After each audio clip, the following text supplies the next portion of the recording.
Hello everybody, Legend for Life here, bringing you guys another video talking about new cards. So, this isn't from VJump. Somebody got a hold of cards from the movie pack and is spoiling them on YG Organization. Or somehow, I don't know how they got it, but they're spoiling these. And this looks like a remake of Blue Eyes Shining Dragon, and it looks glorious. So, I have not looked at any of these cards other than this, and I just saw a picture of this. I think this is a remake of Yeah, it's Kaiser Force Raider. What? Combination of Kaiser Seahorse and Force Raider. Okay. So yeah, I can't wait to read these. Especially this. This looks awesome. It's like an angel next to blue eyes and has a very creepy grin. Okay, so let's go ahead and get on to these actual cards. Okay. So Kaiser Force Raider, level 5 Beast Warrior effect monster, 1900 to 1200. So he is indeed a Force Raider remake, but he looks like Kaiser Seahorse, like he has the same armor. So I don't know. And why is he level 5? Like what? If you control all monsters, you can special summon this card from your hand. Okay. If this card destroys an opponent's monster by battle, this card gains 500 attack points. Pretty good. If this card is destroyed by battle, destroy the attack on a decrease the attack on a monster to destroy this card by 500. Excuse me. So he gains 500 attack every time he kills a monster in battle. You can just plop him onto the field if you control all monsters. It's all in all a remake of Force Raider, and it's very offensive, just like Force Raider. I don't get why it's level 5, though. I mean, it's just kind of weird. Although I do like how it's a 1900, and it has a nice little effect if he's destroyed by battle. I wish he also got it if he's destroyed by card effects, but whatever. He looks really cool. I like the card artwork and I like the effects. I don't know what I would play him in if I were to play him. I mean, I'd probably use him in Red Dragon Archfiend as a replacement of Vice Dragon or something. I don't know. Well, hey, he's and a replacement of Cyber Dragon, and that wouldn't be that bad because he's like what's it called? Solar Windjammer, where you don't have to rely on your opponent controlling a monster, which is pretty nice. Next up, Assault Wyvern. I'm guessing this is another Kaiba card. So, Assault Wyvern, level 4, Dragon Effect, Light, 1800 attack, 1000. Yeah, this is definitely a Kaiba card. When this card destroys an opponent's monster by battle, you can tribute this card to special summon one Dragon-type monster from your hand or graveyard except itself. It's okay. It's not really amazing, but I can see it helping out. I don't know if I'd play some Blue Eyes, though, since I have enough ways to summon Blue Eyes. So, Okay. Deep Eyes White Dragon. Ooh. I'm not sure how I feel about that name, but it's very interesting. So it's a level 10 Dragon-type effect monster. 0 attack, 0 defense. What? Interesting, okay. Again, I love the card artwork on this thing. It looks beautiful. So, when a face-up Blue Eyes monster you control is destroyed by battle or your opponent's card effect, you can special summon this card from your hand, and if you do, inflict damage to your opponent equal to the number of Dragon-type monsters with different names in your graveyard times 600. Okay, so you can do a crap ton of damage potentially. If this card is normal or special summoned, you target one Dragon-type monster in your graveyard. This card's attack becomes that monster's. That's pretty nice. So let's say you have Blue Eyes Ultimate in graveyard and you special summon this guy off of your opponent Dark Holing your Blue Eyes Ultimate, and then, oh hey, look at that, this guy becomes 4500. I like that. If this card on the field is destroyed by a card effect, destroy all monsters your opponent controls. So not only is this thing stupidly easy to summon, as it doesn't matter how a Blue Eyes monster. Heck, it could be. Actually, no, you can't summon this off of itself being destroyed because he's not a Blue Eyes, which is very interesting. But I love this card, and honestly, I'd probably play 2 or 3 of it in Blue Eyes if I could fit the room, if I could fit it in, because I just absolutely love this card. It can be a beat stick. It burns your opponent for damage. Heck, and I can even burn them per game if they're low enough on life points, and if it's destroyed, it destroys all your opponent's monsters, which is hilarious. I love this card a lot. It's beautiful, and I love the effects. I cannot wait to have this thing. Next up, a quick play called Dragon's Perseverance. Okay, Blue Eyes, White Dragon there, although he's a bit weird looking. Might actually be this guy. It kind of looks like a xenomorph. Target one dragon type monster you control that has special summon this turn. For each special summon monster your opponent controls, this card gains one. Oh my god! What? Okay, so you called on back your blue eyes. Or I guess more realistically, you silver scry your blue eyes white dragon. Your opponent has your opponent has a field of 5 monsters, okay? All 5 of them pendulum monsters that they special summon off of, like, pendulum summon. You activate this card. Blue Eyes, in addition to his 1 standard attack, he gets 5 more? That means you could potentially wipe out your opponent's entire board and attack for game. This is a really good card. Oh my god, I cannot wait to test this out in Blue Eyes or anything, really. Next up is Dark Magic Veil. Pay 1,000 life points, special summon 1 dark spellcaster type monster from your hand or grave. Well, this is something that Dark Magician desperately needed. Because Dark Magician, as it is now, even with the stuff out of the Dark Illusion, which Dark Magician, by the way, did not get very much support. They got, what, 3 monsters, 2 spells, or 3 spells, and, like, what, 1 trap card? It's not that much. And even with the stuff out of the Dark Illusion, Dark Magician's still not going to be nearly as good as Blue Eyes. So this is going to help them out a lot. It's not once per turn, which is amazing. And it doesn't have any restriction on what kind of monster. It just has to be Dark Spellcaster. So it can be Nixie, Synchro, Fusion, Ritual, whatever. It just has to be a Dark Spellcaster, which is really awesome. Okay, Dimensional Sphinx. Oh, Dimension Sphinx, sorry. If I had to take a guess, it's probably going to be one of like Gamma's cards or whatever his name is. After discard by targeting 1 face-up attack versus monster you control, once per battle step, if the target monster is being attacked by an opponent's monster with higher attack than its own, you can inflict damage to your opponent equal to the difference between that attacking monster's attack and a targeted monster's attack. If the targeted monster leaves the field, destroy this card. Yeah, I'm pretty sure this is Agami's card. Or Agami's card, whatever his name is. Dimension Mirage. Okay, so this is like all the dimension stuff. Activate discard by target blah blah blah. Same. Let's see, is this. At the end of the damage step, that targeted monster attacked a monster and it did not destroy it in battle. You can banish 1 monster from your graveyard. That target monster must attack once more in a row. Okay, so target a face-up attack versus a monster your opponent controls. If it attacks a monster and did not destroy it by battle, you can banish a monster from it. Huh. Okay, so why would you want to give your opponent another attack? I'm really trying to think here. I mean, I'm guessing Agami or Gamma, whatever his name is going to use this in conjunction with Fijam, Hokai Spawn Fijam, because Hokai Spawn can't be destroyed in battle, so it won't be destroyed by, your opponent attacking it, so you have to make this, and then it has to attack again. I guess I put another counter on it, but why would you want to put more counters? Spirit Swords of Revealing Light. Ooh. Continuous trap card. When your opponent declares an attack, you can pay 1,000 life points to negate that attack. Okay. During your opponent's turn, you can banish this card in your graveyard. Your opponent's monster cannot attack directly this turn. Okay. Okay, so basically, you can just stop an attack by paying 1,000 life points. I like that. And then if this is in your graveyard, you banish it and your opponent's monsters cannot attack directly this turn. I like this a lot. It's an upgraded version of Swords of Revealing Light. I can almost guarantee you that Yugi's going to use this. And it's a really good card. I like it.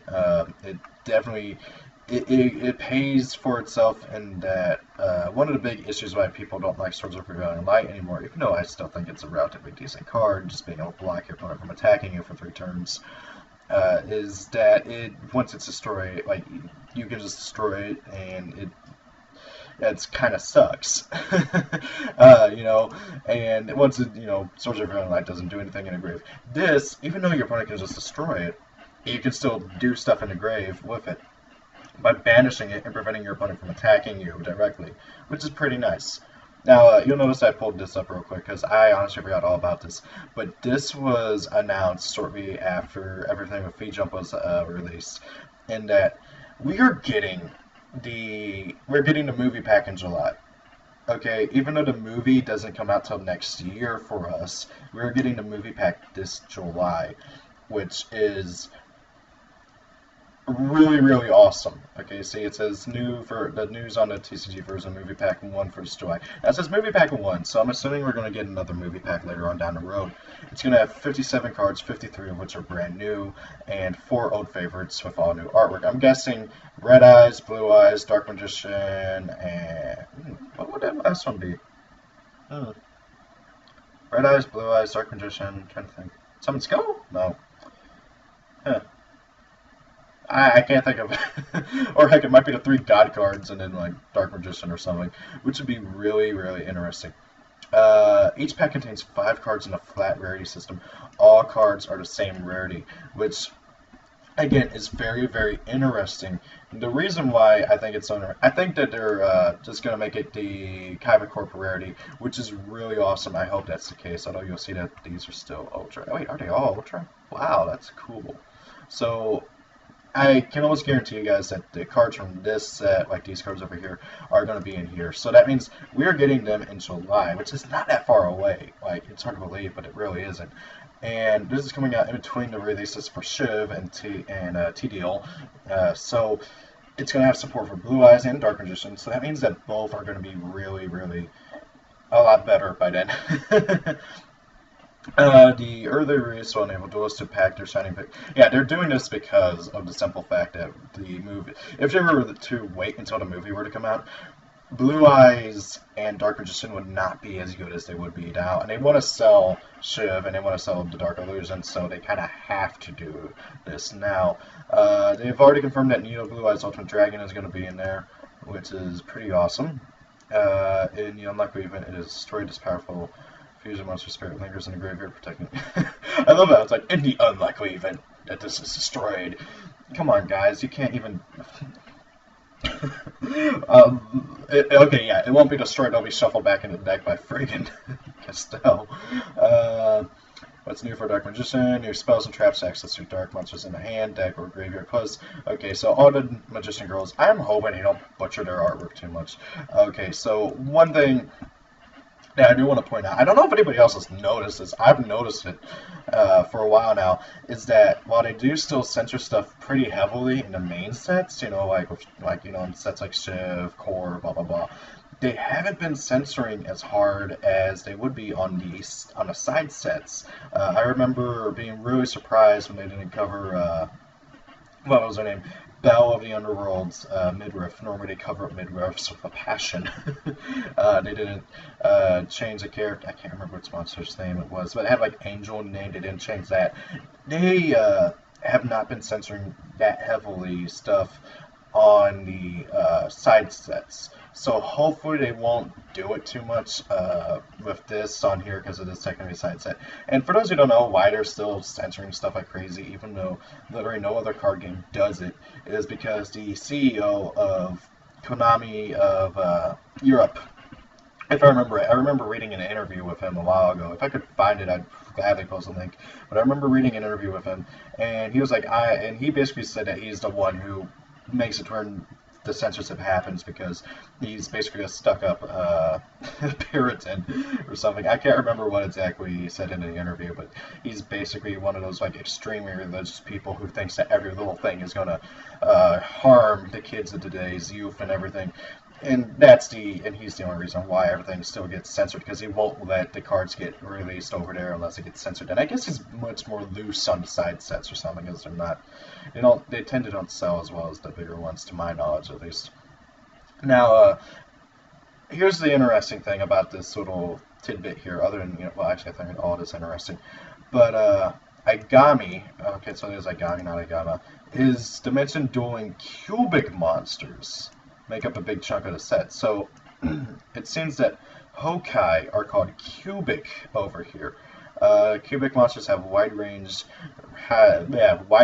cannot read English.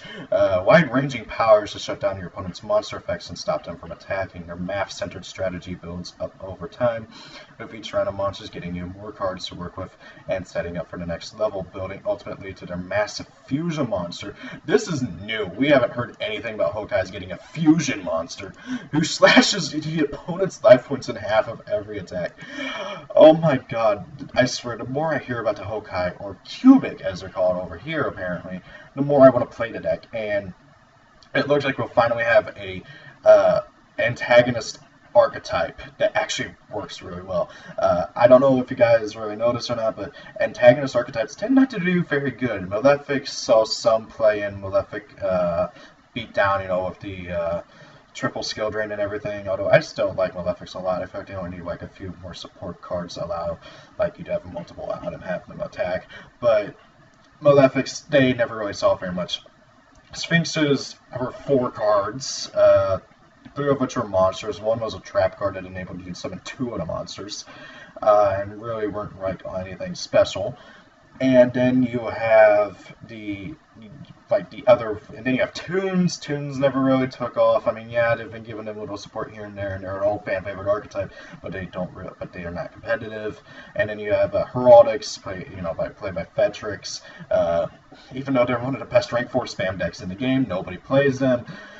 So really, the antagonist decks never do well, or never seen very well in the general Yu-Gi-Oh communities so hopefully Hokai or Cubic will be a lot better. Now, the thing about Cubic, and the reason why I think they're calling them Cubics over here instead of Hokai, even though that's just kind of weird, is because I've seen a few of the trailers, and whenever Super Endoria is destroyed by, I'm assuming Gaia the Fierce Knight or something, you see it dissolve into a whole bunch of cubes, which is interesting. Although I would still prefer them to be called Hokai, because basically it's referencing the Japanese word Ryokai, which is monster, and then you have they're all references to Hindu gods and stuff. I believe it's Hindu. It might be Buddhist. I'm not very good with Asian religions, so. Or remembering deities and which deity belongs to which. I always get confused by that. So, if I remember right, they're Hindu gods, because it's Indra, Ganesha, can't remember the others off the top of my head. But yeah, that's basically the whole idea of them. So it's going to be interesting what they do with the Cubic and the math aspect of it, because this is the first time we've heard anything about them being math-centered and fusion, having a boss monster that's a fusion, which I can't wait to see. I hope we get to see it soon. So guys, that is the stuff about the cards from the movie pack that have been leaked, and a little bit about the movie pack coming out over here, which I cannot wait for. So guys, thank you all for watching. Hope you enjoyed the video. Tell me what you guys think about this new amazing looking Blue Eyes. I want this. It's gonna be like my goal to get it out of the movie pack in July. Because look at this, it's beautiful, and I would love a matte out of this. Oh my god, look at it. 1, 2, 3, 4, 5, 6. I think no, it has 5 wings. Yeah. Oh, I thought I had 6. So, that'd be a reference something. Anyways, yeah, it looks really cool. I cannot wait to get my hands on this movie set, because there's so much good stuff in it, and I cannot wait. So, guys, thank you all for watching. Tell me what you guys think about this new stuff, and tell me what you think about them releasing the movie set so early compared to whenever we're getting a movie. I still don't get why we're waiting a full year for the movie, though. That's very, very strange to me. Considering that it's coming out this year in Japan and then next year for us. It just seems like a really jerk move, especially for those who don't want to watch it in Japanese. Don't get me wrong, I'm all for subs and stuff, but I can't picture anybody other than Dan Green voicing Yugi, and I can't picture anybody other than Eric Stewart voicing Kaiba. So I can't picture that, and I cannot picture them speaking in Japanese. So whatever the movie does come out and it gets leaked online and stuff, I'm avoiding it like the plague. It's going to be super tempting for me to watch it, but I'm going to be avoiding it, and then hopefully it'll be in the movie theaters next year, and I'll go see it. So guys, hope you enjoyed the video. If it's your birthday, happy birthday. See you guys later. Peace out, and bye.